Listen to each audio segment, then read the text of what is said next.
Hi people, so today I'll be teaching or explaining stuff about Algebra 2 Unit 1 Lesson 1, and this is a series of video of Algebra 2 stuff that you might not understand, so let's jump right into it.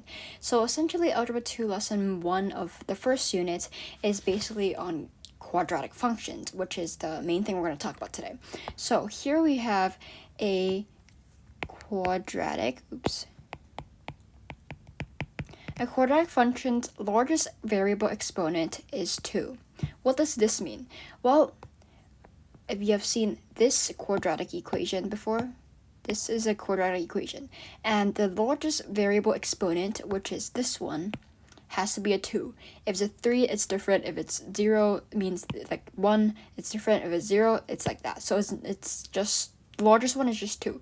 So when you see something like this, that means that this is a quadratic function, okay? So this, as I said, is a quadratic function, and a cannot be 0 because if a is 0, then it fails our point here. Because if a is 0, this entire thing goes out, and the largest variable exponent will be 1, which does not work as a quadratic function, which is not a quadratic function after all. So let's go on to the next part, graphing. So for example, we have this equation here, x squared minus 1. Is this a quadratic function? Yes, because the largest exponent is 2. Oh, you might be wondering, so where is the x in the middle, right? It just disappeared, right? Well, actually, it's okay if the middle part disappears because it never states that it has to have a middle bx or a c. It just says that it has to have an ax, right? So this is a quadratic function, and let's try graphing it. So essentially, when you graph a quadratic function, what happens is there's an input and there's an output. So the input will be x, and the output will be y, you guessed it. So, for example, we have to put we have to put points in for x in order to know what our outcome is, or output is. So let's try 0, right? So when x is 0, how do we calculate what y is?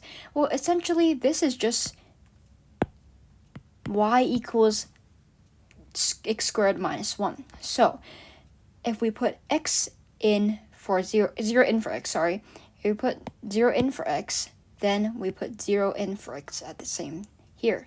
So it becomes 0 squared minus 1 equals y. So what does that become? You plus 1 on the other side. Oh, sorry, my brain. So when you have 0, that means it's 0 minus 1 equals y, right? So y equals -1. Catch that? Okay, if not, I have a couple more examples. So y equals to -1. So let's finish our table of values. This is called a table of values if you haven't catch that. So this is a table of values, and now let's try -1.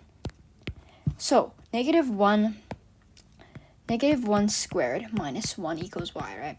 So what is -1 squared? -1 squared is basically 1, because you have -1 times -1, that's equal to 1. You have 1 minus 1 equal to y, which is 1 minus 1, 0. So therefore, our y value would be 0.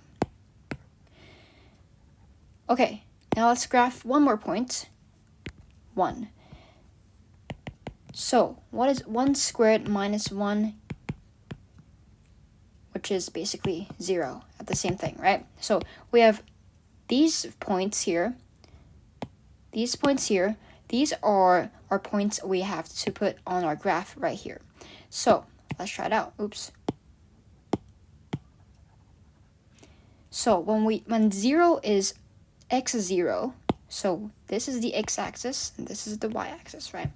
So when x is 0, y is -1. So we put here. Okay, and when x is -1, here, we can see that y is 0, and so is when x is 1, y is also 0. So what does this mean? When x is -1, so you know this is 0, this is -1.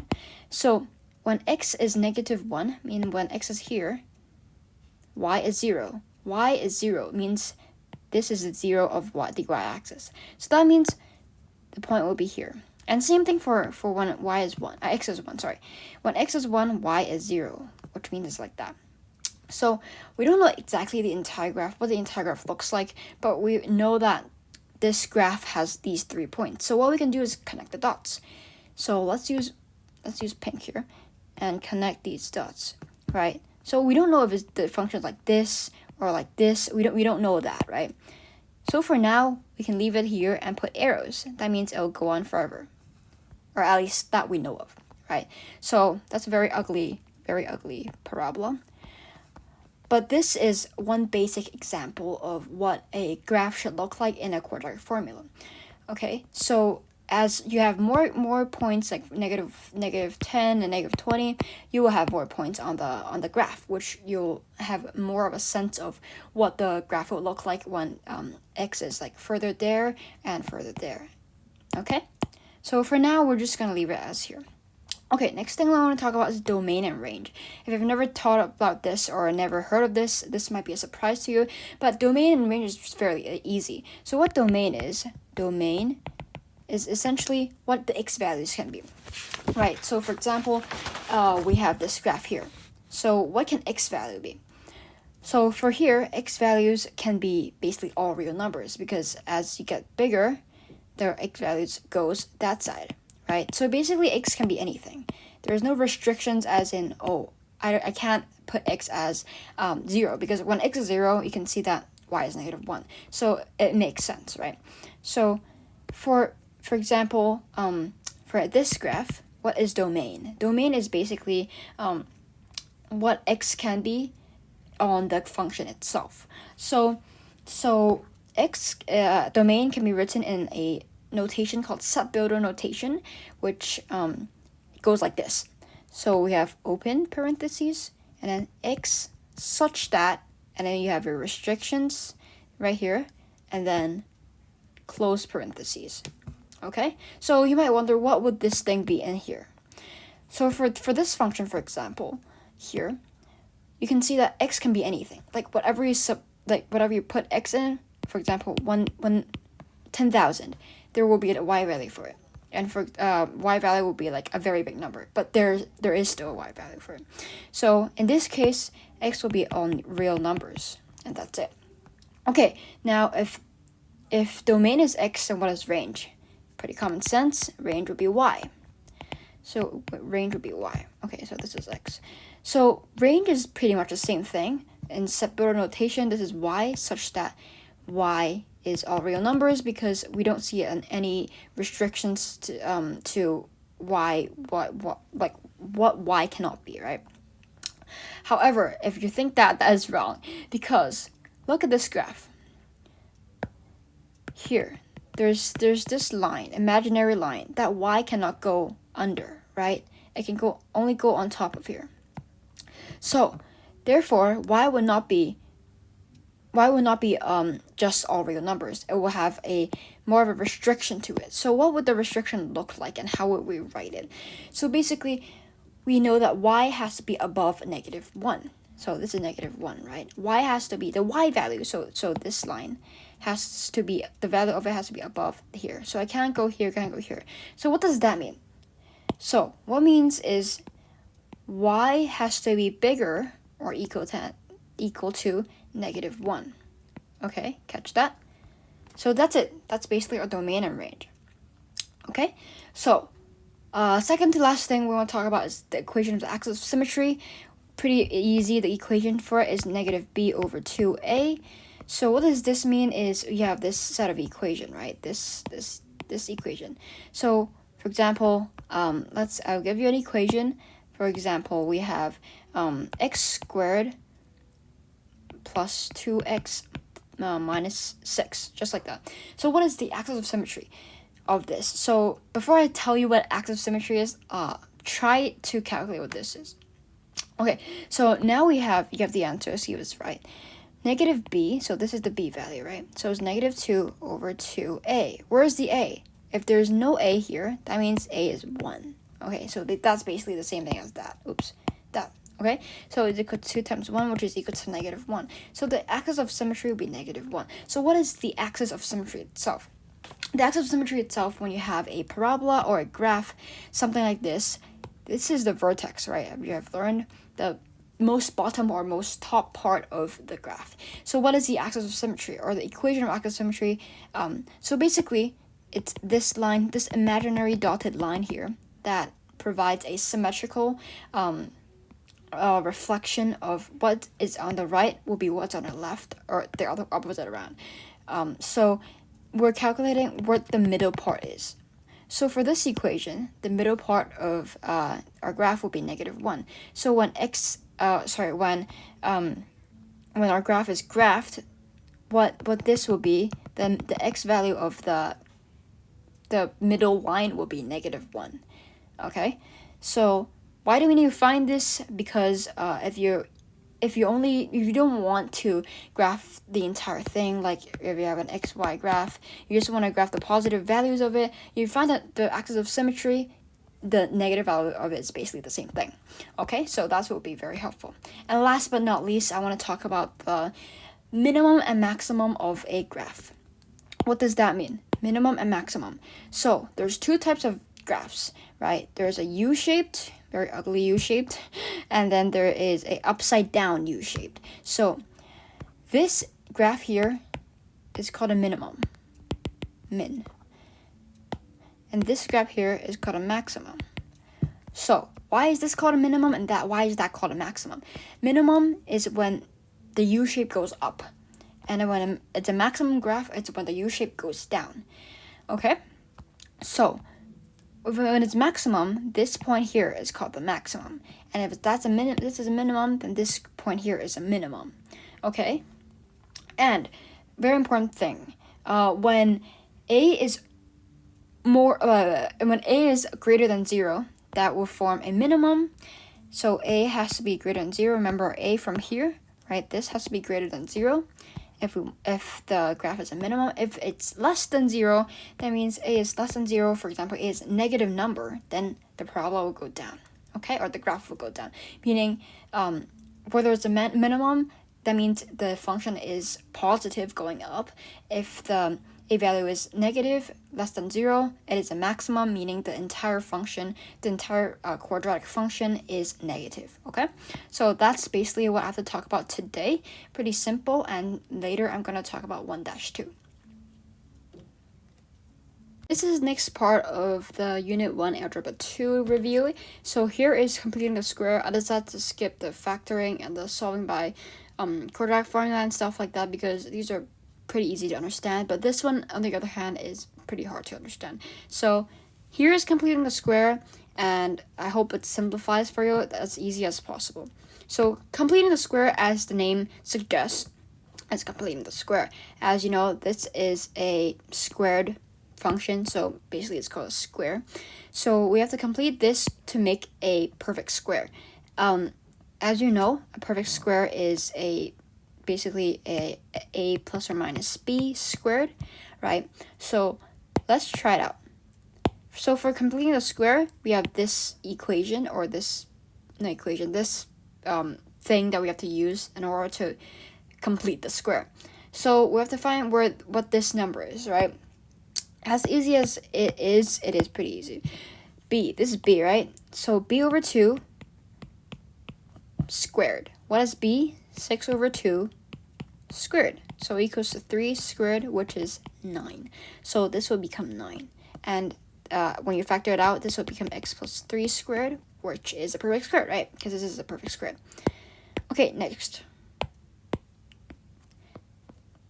Here we have x squared plus 9x plus blank is equal to a perfect square.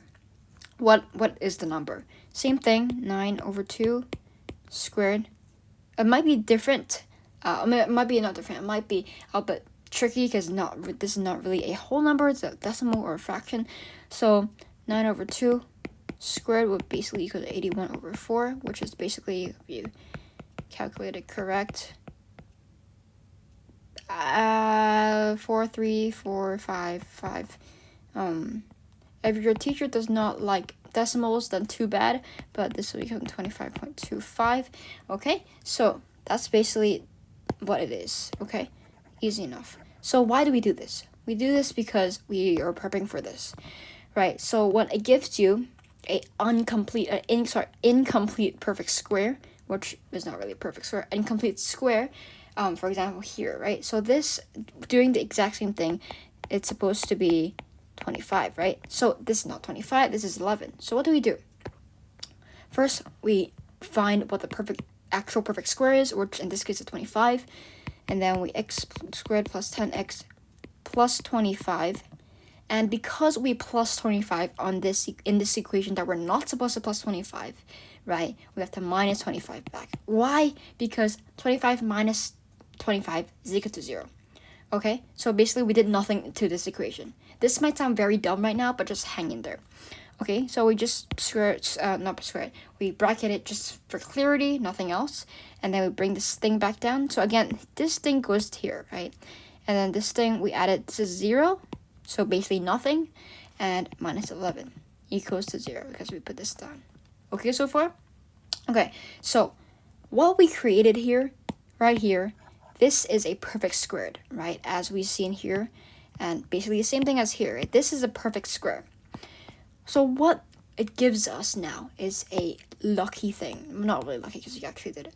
So basically this transforms, voila. Hold on, look at this, into that. How amazing is that, right? So this is the same thing as this. Sorry, this is the same as this, right? Okay, so what does that do, right? It's basically the same thing, blah, blah, blah. So, okay, hang on. 25 minus 11 right here, okay? Just hang on there. So it equals to minus 36 equals to 0. Same thing. Right, so this is also 0. Because this is plus, or this is minus, is not times, it doesn't affect how this bracket and this bracket goes. It can be separated, just like how we're doing it now. So now we have this equation here, which is pretty easy to solve, but if you're a beginner, or if you have not learned how to do this, it's perfectly fine, because I'm going to do it right now. Okay, so x plus 5 squared equals 36. Why? Because you plus 36 on this side, and plus 36 on this side. Okay? So now we have here is, we have to solve for x, right? X, this thing right here. So what this is because this is squared, we have to do the opposite of squared, which is square rooting a squared to cancel out the square. Just like when you plus a number, just like when this is negative, you plus the number to make it a positive, okay? Same concept, but a slightly different thing that I don't know if we have learned before. So what we do is we square root it. What we do on the left, we have to do on the right. Boom. Okay, now this becomes x plus 5 because the squared and the square root, okay, cancels that out, equal to root 36. Are we done? Nah. Why? Because, well, look at here. We have to isolate x, make x by itself. So x equals root 36 minus 5. Remember to put this minus 5 outside of the square root bracket, or else it will be square rooting with 36, which is not what we want. So now, very, very important thing, square roots have a positive and negative output. Well, not really an output, but just a value. Let's put it that way. Negative value. What this means is when you have a root 36, it's not equal to 6. Because 6 times 6 is 36, but negative 6 times negative 6 is also 36. So what you can say here is plus or minus 6. What is plus or minus? Means it can be plus or minus 6 minus 5 equals x. Okay, so now we're not done yet because we know we have two answers. Let's move this down. So x equals, firstly, 6 minus 5, and then x equals negative 6, right? Minus 5, because there's negative here and there's positive here. Okay? Cool. Now we know that x is 1 and x is negative 11. And this, my friend, is the answer of, come on, yes, of the perfect square. Basically, what you're trying to find is trying to find the zeros from an imperfect squared. Cool. Now let's try a harder question. Okay, same things, but not really. Now, the a value, as you can see, is more than 1. So what? So what do? What happens? Well, firstly, we would want to we want to take out the 2 so that this x squared goes by itself. So how do we do that? What we do is we take out the 2, okay? So because you can see that all 3 of the trinomial functions, they don't have a 2 in them or have a multiple of 2. So what happens? Okay, this understand, and then minus, because you're dividing everything by 2 essentially when you're taking a 2 out, which means this and this. Okay, got it? Okay, so after this, you did the exact same thing. But right now, we're dealing with fractions, which can be a little bit daunting at times. Same thing, same concept. 7/2 negative, remember negative, divided by 2. Let's do that first. When you're dividing something by 2, that means you're timesing it by positive 2. Basically, same thing. Okay? That means you're dividing it by positive 2. Times it by positive, sorry. Okay.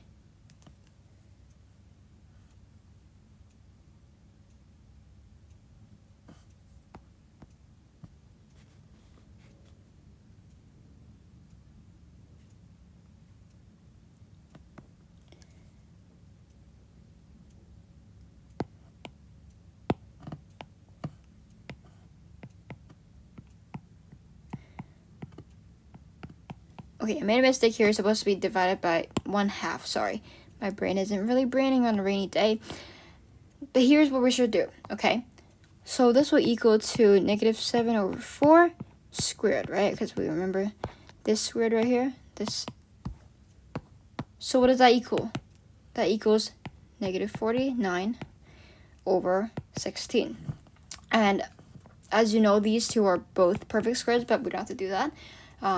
So just note that, okay? So this is our new C value of our perfect squared, which we can implement it right here.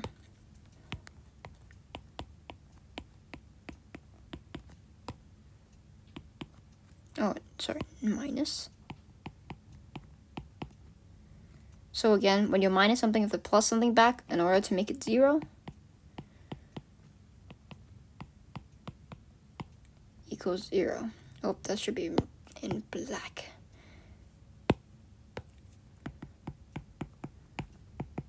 Okay, so basically what we did is doing the exact same thing, but in fractions, okay? So now, what do we have here? We have this perfect squared and this random thing. Okay, so now what do we do? Now, we know that this, what is this? What is the perfect square of this? Right, from here, you know that this is x plus 5. Why? Because when 10 divided by 2 is equal to 5. So it's x plus 5. Okay, but when here, and when here, not but when here, you get this, right? So basically, it's equal to x minus 7/4 squared. That's basically the square. So whenever you're making a b value divide by 2, that's what your square is supposed to be after x. So like x minus or plus b/2, basically that. Easiest way to remember. So x minus 7/4 squared, okay? And then here, so basically this is just this part. And then this here, you put it back down, and you get -98/16, okay? So, why? Well, because okay, so basically, you times, wait, okay, so, sorry, my bad. Here, this part also has to times 2, right? Other than this part also has to times 2, because you have a 2 right here. So you have to put the 2 back into the 49/16 plus 5/2, and because this and this cancels out, it'll become this, so 49/16 times 2 plus 5. And that's where we get our 98/16 plus 5 from. Okay, after that, you basically simplify a bit more before you put the this part over to there. So what is 5? 5 is basically 80 over 16.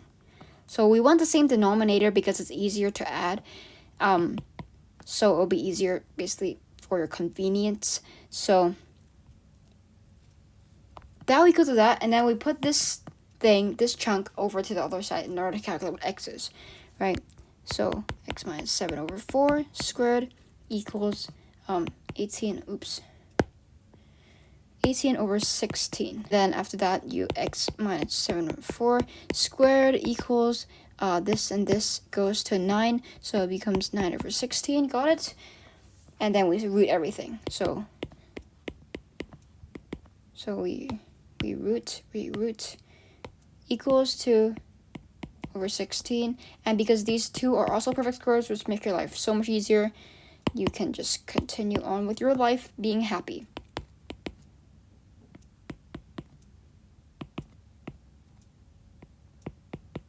Okay, that's basically it. So now you solve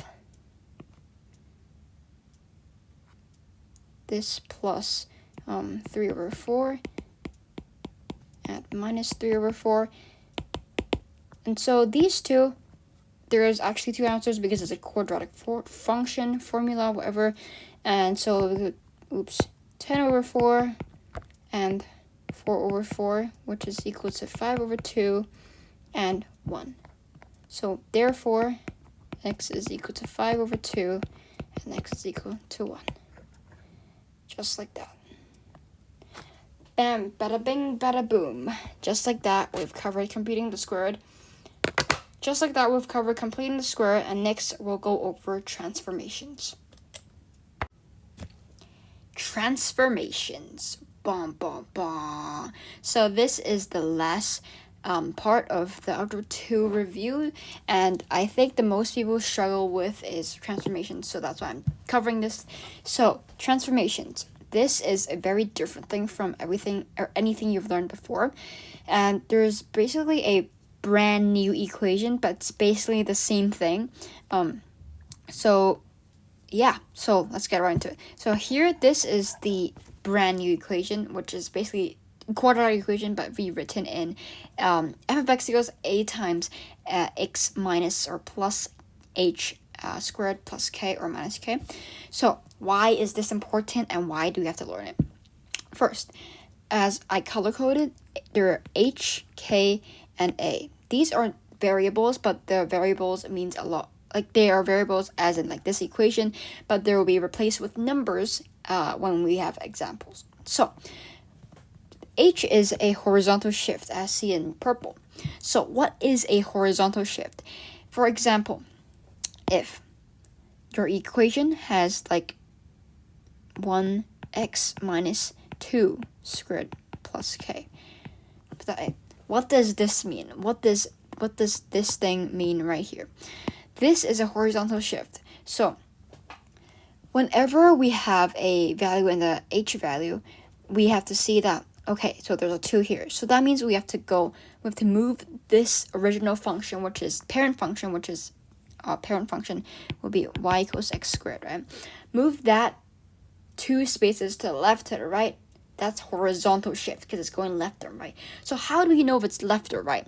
This is extremely confusing because you see there's a minus here. So does that mean it's going left because it's minus? Well, no, you'll be wrong. If x minus 2, this is h, you basically flip everything. So this is negative 2. So you think of what is x when h is negative 2, right? So basically, x would be equal to 2.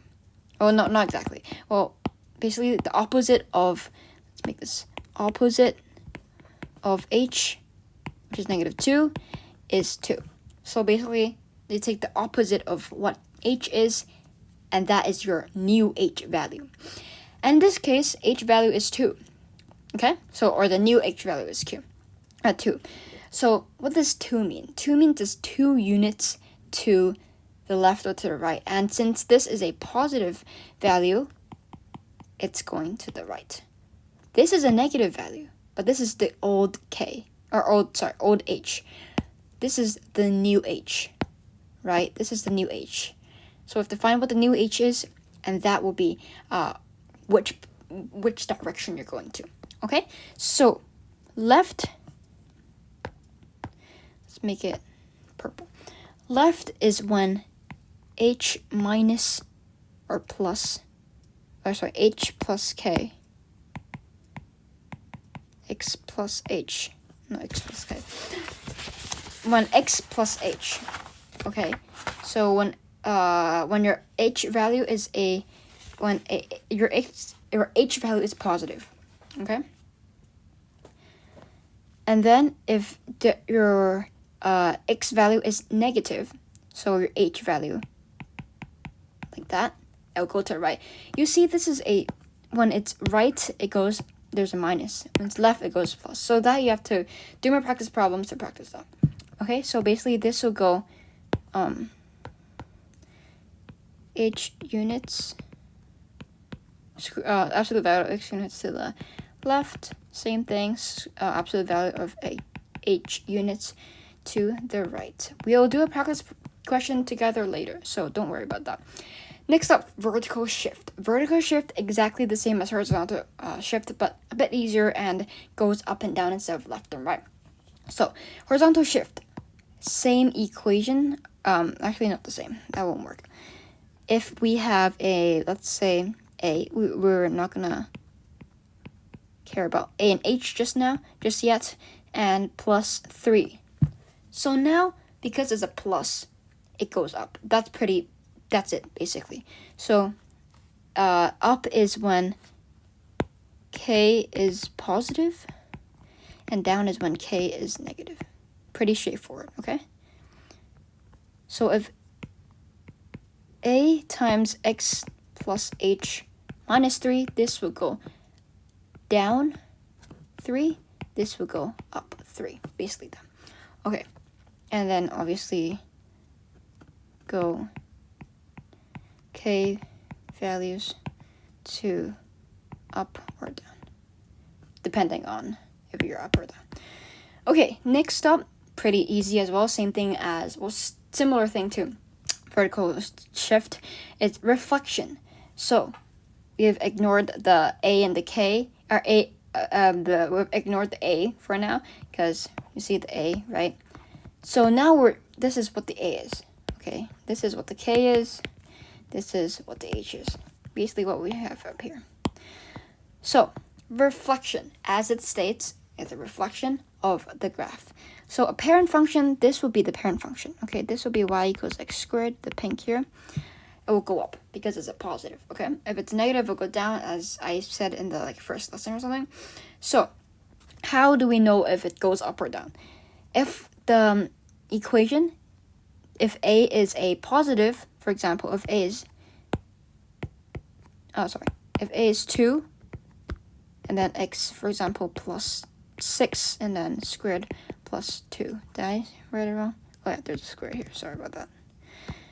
If it's this case, then you see that a value is a positive number. So therefore, you don't have to reflect it. If it's a negative number, then you have to reflect it. Okay, so when it opens up, it's a is positive. Opens down when a is negative. Easy as that. Okay, here comes the hard part, and this is where most students basically fail. Okay, dilation. I don't think you've ever heard of that word before, but basically there's stretches and compressions. Stretches, basically like a rubber band. Do I have a rubber band here? Oh yes, I do.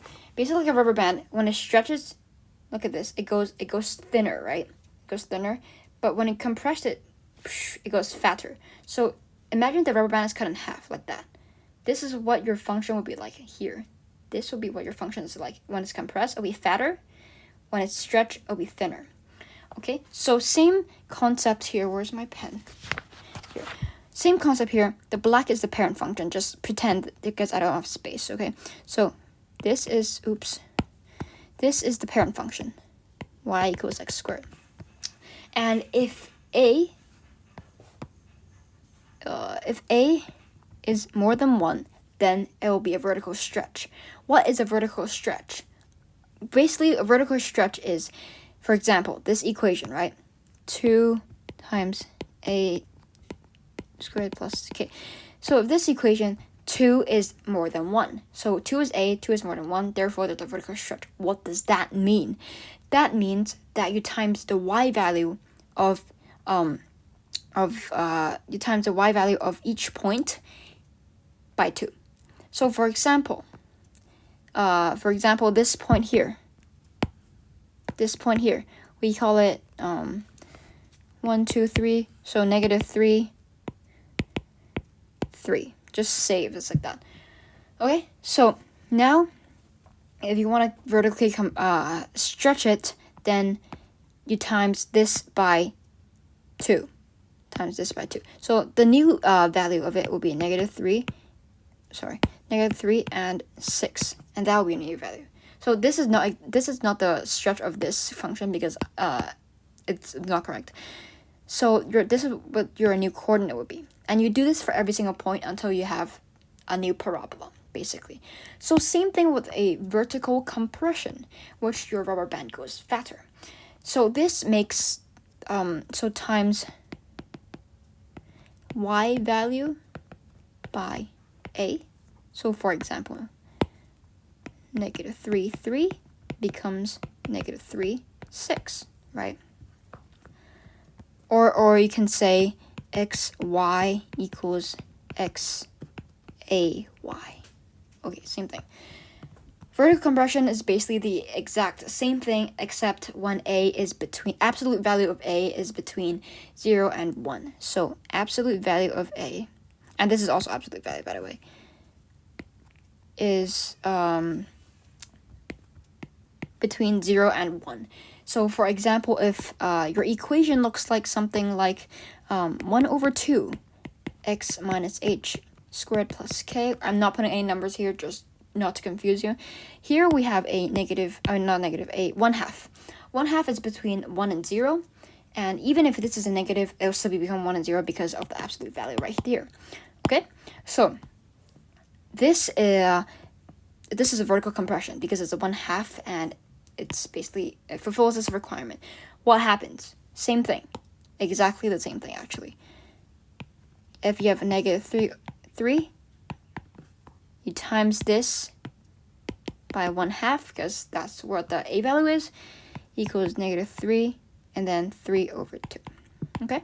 So that's basically 1 point of your entire graph. So you don't have to do it for every point, just do it for like some points so that you know what the shape of the graph looks like, and then you graph it. So in the same way, xy equals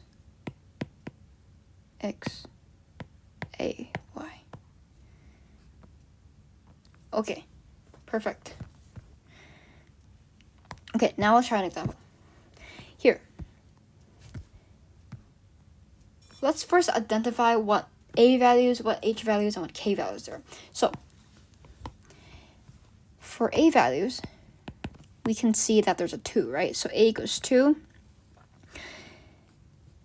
h equals 5, and k, I used blue. K equals -6. Okay, so what does this mean? This means there is no reflection, because it's not a negative, right? And there is a vertical stretch because this is more than, a value is more than 1. So there's a vertical V stretch by 2. Okay? And, okay, so for horizontal, we have 5 units to the right? And then for vertical, we have 6 units down. Notice how this is not a -6. This is a point. Notice how this is not -6 because you can't go -6. It's not physics, it's math, okay? So you can't really do that. Okay, now we're done. First thing we always have to do, let's make this clear. Make this in like green. Number 1, graph parent function. What is the parent function of this, for quadratics, it is always y equals x squared. This is called the parent function, which means you always start with the parent function and then move on to transformations. So let's make a table of values.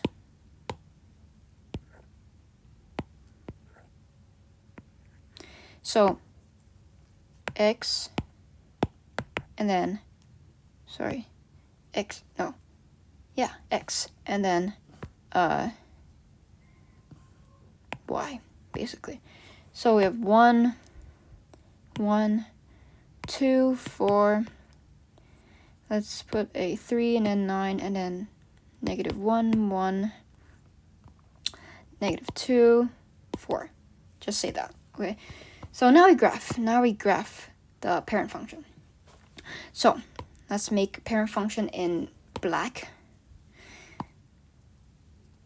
1, 1, -1, 1, 0, 0, 2, 4, 2, 4, 3, 9, 2, 3, 1, 2, 3, 4, 5, 6, 7, 8, 9. And notice how it is symmetrical, right? Because quadratics are always symmetrical. Now let's try to connect the dots, which is pretty hard. Yeah, no, that doesn't work.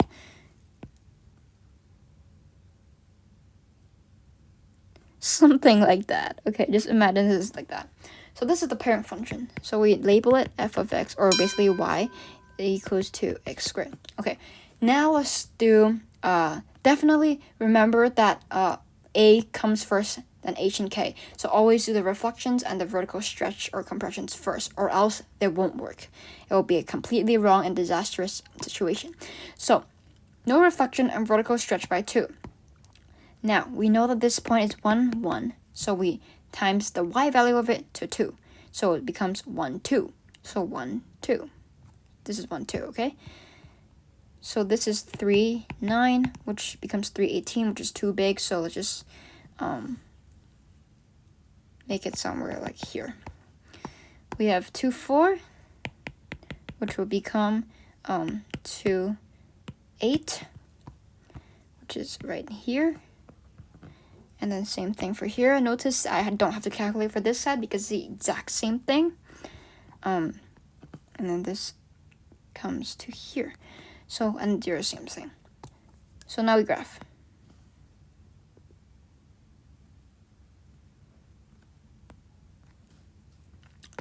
Notice how the arrows, there are arrows because it goes on forever and this is not the end, okay? So pink is not done yet. I mean, pink is the a value, but it's not done yet. Now we have to move it 5 units right, as seen here, right? So every dot, we move it 5 units right. 1, 2, 3, 4, 5. And then what I like to do is just cross out. 1, 2, 3, 4, 5. Cross out. 1, 2, 3, 4, 5. Cross out. Do it for every single point.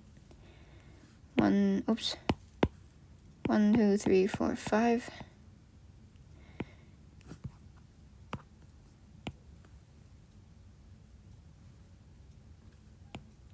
And that is our H. So now we're done with this. We're done with this, this. Now last thing we have to do is 6 units down.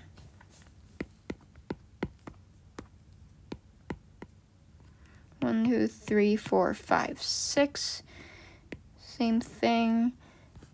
1, 2, 3, 4, 5, 6. Here, here. Oops. I definitely did something wrong. Yep, I did. And then you graph. And that is it. That is our new function. This will be called 2x minus 5, or f of x, I forgot to put y there, equals 2 times x minus 5 squared minus 6. And that will be your final answer. Okay? Let's put a f of x equals. So, as easy as that. This video was very long, but I hope you enjoyed it. I hope you understood. And yeah, this is it for Unit 1. If you have any questions or any other things that you want me to go over, please make sure to, contact me or something. So, thank you. Goodbye. Good luck studying for a test, and yeah, do well.